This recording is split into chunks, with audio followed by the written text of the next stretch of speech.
और उत्तर प्रदेश के हाथरस में भोले बाबा के सत्संग के बाद मची भगदड़ मामले में एफआईआर दर्ज कर ली गई है। एफआईआर में सत्संग के आयोजनकर्ता मुख्य सेवादार देवप्रकाश मधुकर का नाम शामिल है, लेकिन एफआईआर में बाबा सूरजपाल का नाम नहीं है। पुलिस की एफआईआर के मुताबिक इस सत्संग के लिए 80,000 श्रद्धालुओं की भीड़ इकट्ठा करने की परमिशन मांगी गई, लेकिन 2.5 लाख से ज्यादा लोग इकट्ठा हुए।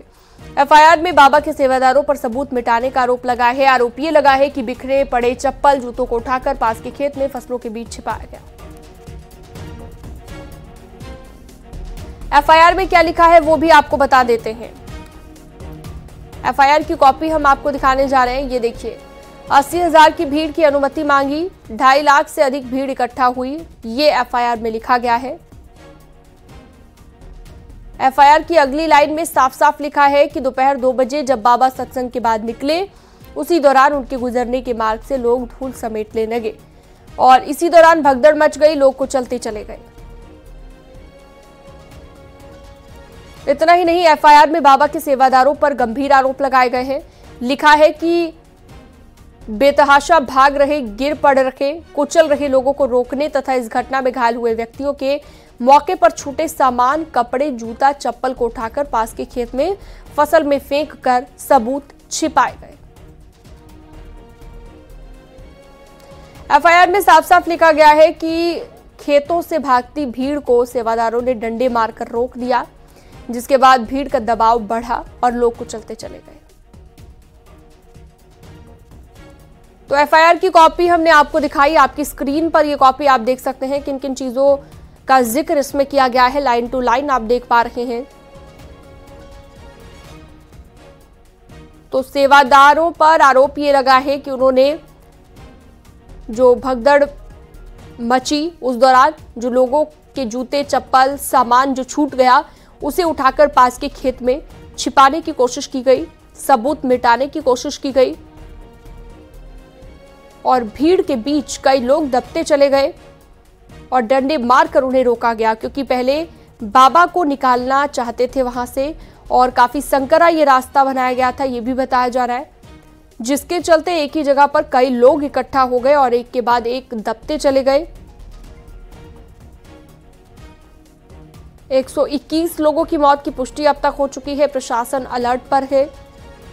मौत की इस भगदड़ का आखिरकार गुनहगार कौन है, ये जांचने की कोशिश की जा रही है, लेकिन फिलहाल आपकी स्क्रीन पर है एफआईआर की वो कॉपी जो पुलिस को दी गई है, जिसमें इन सभी बातों का जिक्र किया गया है। 2 बजे जैसे ही सत्संग खत्म होता है तो वैसे ही श्रद्धालु जन जैसे ही गाड़ी से गुजरने के मार्ग से धूल उठा रहे थे, जैसे जैसे बाबा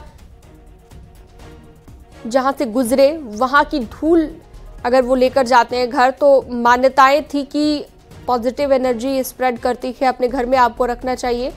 इन्हीं सब चीज़ों के बारे में चर्चाएं भी होती थी और बाद में जब ऐसा लोग करने लगे तो उस वक्त अचानक से भगदड़ मच गई।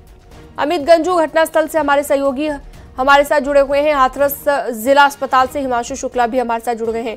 हिमांशु, अस्पताल के बाहर क्या तस्वीर, क्या हलचल इस वक्त? आंकड़ा लगातार बढ़ रहा है, मौत का आंकड़ा, क्योंकि माना यह जा रहा है कि जो लोग हॉस्पिटलाइज्ड है वो काफी क्रिटिकल कंडीशन में है। घायलों की हालत कैसी है जरा बताइएगा, और सीएम योगी कब तक पहुंच सकते हैं? अब बिल्कुल देखिए, आपको सबसे पहले तस्वीरें दिखाएंगे कि यहाँ पर हलचल बहुत तेज हो गई है और यहाँ पर आपसे माना जा रहा है आपसे करीब 15 से 20 मिनट में सीएम योगी आदित्यनाथ यहाँ पहुंचेंगे। देखिए, समीक्षा करेंगे। समीक्षा के दौरान ये तय किया जाएगा कि कौन से पुलिस अधिकारी थे, कौन से प्रशासनिक अधिकारी थे जिनकी लापरवाही थी और लापरवाही के चलते इतनी बड़ी घटना और दुर्घटना हो गई कि 121 लोगों की जान अब तक जा चुकी है। फिलहाल जिस तरीके से तैयारी की जा रही है, ऐसा माना जा रहा है कि अब से कुछ ही देर में सीएम योगी आदित्यनाथ आएंगे। हलचल तेज हो गई है। मैं कैमरामैन से रिक्वेस्ट करूंगा आपको तस्वीरें दिखाएं। यही बिल्कुल ठीक सामने जिला अस्पताल में 10 लोग हैं, जिनमें से 1 महिला पुलिसकर्मी और 9 महिलाएं हैं। कुल 10 लोग हैं और उनका इलाज चल रहा है। उनसे मिलेंगे, उनके परिवार के सदस्यों से मिलेंगे, बातचीत करेंगे, हाल जानने की कोशिश करेंगे और मौके पर स्थिति कैसी है, क्या जो उपचार दिया जा रहा है वो बेहतर है कि नहीं, ये तमाम चीजें परखेंगे यहाँ पर पहुंच के। फिलहाल जो सबसे महत्वपूर्ण और वो ये है कि अब समीक्षा बैठक होगी। समीक्षा में ऐसा माना जा रहा है कि आने वाले वक्त में गाज गिर सकती है पुलिस अधिकारियों पे भी और प्रशासनिक अधिकारियों पे भी। फिलहाल समीक्षा की जाएगी और कहां पे लूपहोल रह गया, कहां पे लैप्स रह गया, कहां कमी रह गई, क्या जो लोकल इंटेलिजेंस थी उसको जानकारी थी, अगर थी तो उसको नजरअंदाज क्यों किया गया, इन तमाम लोगों की जिम्मेदारी तय की जाएगी। और जिम्मेदारी के बाद ऐसा माना जा रहा है समीक्षा बैठक के बाद एक बड़ी कार्रवाई देखी जा सकती है। साथ ही भविष्य में इस चीज की जो इस तरीके की बड़ा स्टैम्पेड हुआ है, भगदड़ मची है और 121 लोगों की जान चली गई है और अभी करीब 30 से 40 लोग ऐसे हैं जो जिला अस्पताल में, अस्पतालों में, प्राइवेट अस्पतालों में भर्ती और उनका इलाज चल रहा है। यहाँ हाथरस जिला अस्पताल की बात करें तो 10 लोग हैं, 10 में एक महिला सिपाही है और इसके अलावा 9 महिलाएं और हैं जो भर्ती हैं, उनसे मिलेंगे। इसके अलावा उनके परिवार के सदस्य से भी मिलेंगे।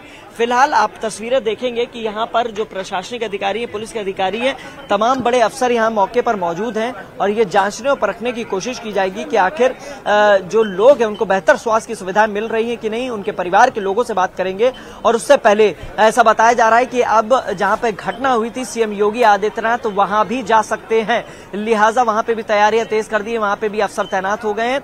लेकिन जिला अस्पताल हाथरस में 10 लोग हैं और इसके अलावा मृतक के परिजनों से मिलने की भी सूचना है। लेकिन फिलहाल जो प्रथम दृष्टया है, मेरे ठीक दाहिनी तरफ यह इमरजेंसी है, ये इमरजेंसी है, यहाँ पे कुछ लोग हैं। इसके अलावा जो मेरी बाईं तरफ है यहाँ पे कुछ लोग एडमिट है, कुछ लोग भर्ती हैं, तो लिहाजा 10 लोग ऐसे हैं जिनका उपचार चल रहा है। उनके लोगों से बातचीत करेंगे, उनके परिवार के लोगों से बातचीत करेंगे सीएम योगी आदित्यनाथ। चलिए आप नजर बनाए रखिएगा हिमांशु, लगातार आपसे हम जानकारी लेते रहेंगे। एटा पोस्टमार्टम हाउस के बाहर अजेंद्र शर्मा हमारे सहयोगी हैं, उनके पास चलते हैं। अजेंद्र, एटा पोस्टमार्टम हाउस के बाहर की क्या तस्वीर है, कितने शव अब तक यहाँ पर लाए जा चुके हैं पोस्टमार्टम के लिए और क्या हलचल, कौन कौन मौजूद है इस वक्त वहां पर? मैं आपको बता दूं, यहाँ कल जो है 27 शव लाए गए थे, जिसमें 23 महिलाएं थीं, एक पुरुष थे और 3 बच्चे थे। एक बच्चे का शव बहुत देर रात लाया गया था, लेकिन उसका पोस्टमार्टम न कराया, पर जो उन्होंने उसे वापस ले गए थे। तो टोटल यहाँ 27 शव मौजूद थे, इसमें से 21 शवों का देर रात पोस्टमार्टम करा दिया गया था और उनको परिजनों को सौंप दिया गया था। लेकिन 3 लोगों की शिनाख्त और हो चुकी है, अभी 3 लोग बाकी हैं, इसमें 6 जो है महिला हैं। तो अब बताया जा रहा है कि जो 3 बच्चे जो लोग थे उनके पोस्टमार्टम प्रक्रिया लगातार सुबह से जारी है, पोस्टमार्टम कराया जा रहा है, लेकिन अभी 3 महिलाएं ऐसी बची हैं जिनकी अभी से शिनाख्त नहीं हो पाई है। अब मैं आपको बता दूं बाबा के बारे में, तो ये सूरजपाल नाम का जो बाबा था, इससे पूर्व जो है ये पुलिस में सिपाही के पद पर तैनात था और इस पर हत्या और रेप का केस लगा था, तब जो है ये बर्खास्त कर दिया गया था, जेल भी गया था।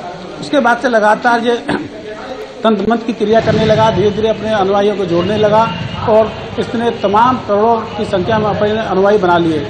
उत्तर प्रदेश में ऐसा शायद ही कोई जिला होगा और यहाँ ब्रज क्षेत्र में ऐसा कोई सा जिला होगा जहाँ इसका आश्रम ना हो, या छोटा हो या बड़ा हो। ये कासगंज जिले के पटियाली के बहादुरगढ़ का रहने वाला है, मूल निवासी, वहीं इसका जन्म हुआ था। इसके परिवार के लोग वहाँ कोई मौजूद नहीं है। अभी बताया जा रहा है कि कल रात में, कल शाम को जानकारी मिली थी कि मैनपुरी में छिपा हुआ है, तो मैनपुरी में जहाँ इसका आश्रम है उसके बाहर पुलिस को तैनात कर दिया गया था। तो लेकिन अभी अंदर बाहर नहीं निकला है, अंदर सर्च ऑपरेशन जारी है, लेकिन अभी मिला नहीं है। वहीं मैं एक बात आपको बता दूं, एटा जिले में जितने भी शव आए थे उनमें से अधिकतर जा चुके हैं। अभी जो बाकी बचे हैं उनको प्रक्रिया जारी है। बाकी जो बचे हैं, कल से यहाँ पर लगातार उन लोगों को ढूंढने के लिए उनके पत्र आ रहे हैं। किसी की माँ, कोई अपनी माँ को ढूंढ रहा है, कोई अपनी बेटी को ढूंढ रहा है, कोई अपने बेटे को ढूंढ रहा है। मातम पसरा हुआ है परिवार वालों में भी और बहुत सारे लोग अभी ऐसे भी हैं जिनका पता भी नहीं चल पाया कि जो लोग अपने परिवार के सदस्य को ढूंढ ही रहे हैं, शिनाख्त अभी तक नहीं हो पाई है। देवेंद्र चौहान भी मैनपुरी से हमारे साथ जुड़ गए हैं। देवेंद्र, क्या वहां पर भी कुछ लोग ऐसे हैं या आपके आसपास ऐसे लोग मौजूद हों जिनके परिवार वालों का अभी तक पता ही नहीं चल पाया है, यानी कि आइडेंटिफिकेशन ही नहीं हो पाई है कि वो कहां गए? बिल्कुल, ये भोले बाबा का यहाँ सत्संग हुआ करता था और ये उनका आश्रम है। जिस आश्रम को हम लोग देख रहे हैं, कल से बताया जा रहा है कि इस आश्रम पे भोले बाबा की उपस्थिति थी। जो तमाम पुलिस बल यहाँ पे पुलिस फोर्स लगाया गया था और जिले के तमाम अधिकारी यहाँ सीओ और इंस्पेक्टर लगाए गए थे और ये जांच की जा रही थी कि आखिर यहाँ पर हैं, लेकिन अभी तक इसकी पुष्टि तो नहीं हुई है। लेकिन अभी भी लोगों का कहना है कि यहाँ अंदर भोले बाबा वो मौजूद हैं और साथ ही पुलिस पहरा दे रही है और किसी ऐसा लग रहा है कि किसी बड़े आदेश का इंतजार हो रहा है कि कहीं ना कहीं उसके बाद कोई कार्रवाई की जाएगी। लेकिन कई बार जो चर्चाओं का दौर है वो बेहद चल रहा है कि अंदर और ये पूरा आश्रम है, अगर इसको देखेंगे तो ये लगभग 10 बीघा से ज्यादा का आश्रम होगा और ये बड़े उसमें बना हुआ है और यहाँ अक्सर आकर अपने अनुयायियों को तमाम जो है सत्संग उनके किया करते थे और जो लोग हैं वो यहाँ पर अभी भी आ रहे हैं, कुछ इक्का दुक्का लोग। लेकिन चूंकि जैसे ही लोगों को जानकारी हुई है उसके बाद लोगों का यहाँ आना शुरू हो गया है। देर रात भी कुछ लोग आए थे, लेकिन सुबह से जो संख्या है वो कम की कर दी गई है और साथ ही जो पुलिस बल है वो भारी संख्या में तैनात किया गया है। और अगर बात की जाए मीडिया की तो मीडिया को यहाँ प्रतिबंध किया गया है कि मीडिया अंदर नहीं जाएगी और बिल्कुल, और सिक्योरिटी भी हम देख पा रहे हैं। जो आश्रम है बाबा का, उसके बाहर अब सिक्योरिटी टाइट कर दी गई है ताकि वहां पर अगर कोई भी उनका कोई जानने वाला या फिर उनका कोई सेवादार पहुंचता है तो उस पर कार्रवाई हो सके। आगरा से शिव कुमार भी जुड़े हुए हैं हमारे साथ। शिव कुमार के पास चलते हैं। शिव कुमार, क्या कोई अपडेट है आपके पास?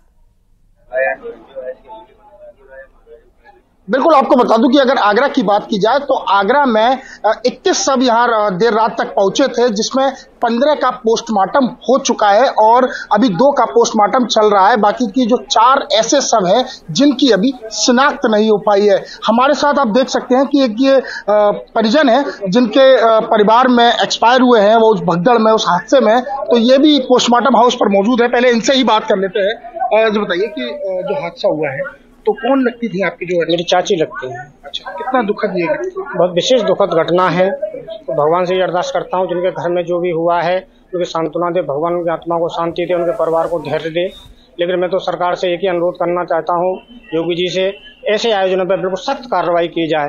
एक प्रोपोगंडा है, सब ढोंग विद्या चल रही है, आदमी खामा खाम के इतनी भीड़ भवाड़ है। अरे कम से कम परमिशन लेनी चाहिए, परमिशन लेने के बावजूद भी इतनी भीड़ जाती है। कम से कम प्रशासन को भी देख रेख करनी चाहिए कि इतनी भीड़ है, क्या है क्या नहीं है। तो आपकी जो चाची है वो कब से जाती थी? 10 साल से, 8-10 साल से जा रही है बदस्तूर जाती। कभी रोकने का ऐसा प्रयास? हमने इसमें भी रोकने का प्रयास किया था जी, और हमारे चाचा जी से भी कही थी कि आप भी चलो, लेकिन उन्होंने बिल्कुल मना कर दिया कि बोले कि भाई मैं बुजुर्ग आदमी हूँ। तो मृतकों के परिवार वालों से बातचीत कर रहे थे अभी हमारे सहयोगी अमित गंजू के पास चलते हैं, घटनास्थल पर मौजूद हैं। और अमित, सुबह से लगातार आप दिखा रहे हैं तस्वीर, एविडेंसेस जो है वहां पर वो कलेक्ट किए जा रहे हैं ताकि किसी न किसी तरीके से बाद में वो काम आ सके। लेकिन सवाल ये कि वहां पर जो सेवादार थे उन पर आरोप ये भी लगे हैं कि उन्होंने एविडेंसेस को छुपाने की कोशिश की और उन्होंने खेत में इकट्ठा कर दिया वो तमाम सामान, जूते चप्पल जो उन्हें वहां पर मिल रहा था। उसे लेकर वहां पर किस तरह की चर्चाएं हो रही है? आपने लोगों से भी बातचीत की होगी, क्या कह रहे हैं लोग कि आखिरकार हुआ क्या था? देखिए शीनम जी, मैं आपको बताना चाहूंगा, मेरे पास एक प्रत्यक्षदर्शी है जो कल अपने बच्चे को लेके, 3 साल के बच्चे, 10 साल के बच्चे, किधर आइए प्लीज सर। आप कल जब सत्संग सुनने आए थे और उसके बाद आपने बताया आप इस पेड़ के नीचे आके खड़े हुए, पूरी बात को विस्तार से बताइएगा और कैसे। चुनौती ये है कि हम घायलों को सही उपचार दिला पाएं, जो हमने दिला दिया है। मृतकों को के परिवारों को सांत्वना दें, उनके घर तक सरकारी व्यय पे अंत्येष्टि का प्रबंध करें और 19 अभी ऐसी बॉडीज हैं जिनको हम लोग शिनाख्त करने का प्रयास कर रहे हैं। मुझे आशा है कि अगले 4-5 घंटे में हम लोग शिनाख्त कर लेंगे। एक लंबा अनुभव रहा है आपका प्रशासनिक गलती आपको लग रही, कहाँ चूक दिख रही? क्योंकि हजारों की संख्या में लोगों के आने का इंतजाम था, लेकिन लाखों की संख्या में लोग पहुंचे। जो पुलिस अधिकारी वहाँ मौजूद थे, कुछ महिला की सुरक्षा की रहती, वो भी बुरी तरह से घायल है। जो पुलिसकर्मी, विशेषकर हमारी महिलाएं, उन्होंने बहादुरी से के साथ इस गंभीर घटना से निपटने का प्रयास किया। उनमें से कुछ महिलाएं घायल भी हुई हैं, उनके इलाज की व्यवस्था भी हम लोगों ने की है। कोई गंभीर ऐसी बात उसमें नहीं है, लेकिन ये आपकी बात सही है और इसीलिए एडीजी जोन आगरा की अध्यक्षता में एक समिति बना दी गई है जो इसका परीक्षण कर रही है कि कौन सी एजेंसी, कौन से आयोजक इस घटना के लिए दोषी हैं। दोषी तो कोई ना कोई होगा ही, क्योंकि बहुत गंभीर घटना हुई है। कौन है, कितना दंड मिलना चाहिए, मुख्यमंत्री जी ने तत्काल इसके ऊपर जांच आख्या मांगी है। मुझे आशा है कि आज ये जांच पूरी हो जाएगी और निर्णय लेके कार्रवाई की जाएगी। एक अहम सवाल, पूरे मामले पर राजनीतिकरण पूरे मामले के लिए जिम्मेदार राज्य सरकार है। राज्य सरकार क्या कर रही थी, इतने सारे लोग एकत्रित हो गए, इतना बड़ा हादसा हो गया जो आज तक उत्तर प्रदेश में नहीं हुआ। उम्मीद करता हूँ कि जो लोगों की दुखद मृत्यु हुई है उनके परिवार को पूरी हेल्प मिलेगी। ठीक है, और बहुत शुक्रिया। हमारे तमाम सहयोगी अलग अलग जगहों से जुड़े रखे। अमित गंजू, आपका भी बहुत शुक्रिया। लगातार आप नजर बनाए रखिएगा। वक्त एक छोटे से ब्रेक का हो गया है, कहीं मत जाइएगा। लगातार खबरों का सिलसिला जारी है और इस घटना को लेकर भी पूरी अपडेट हम आपको दे रहे हैं।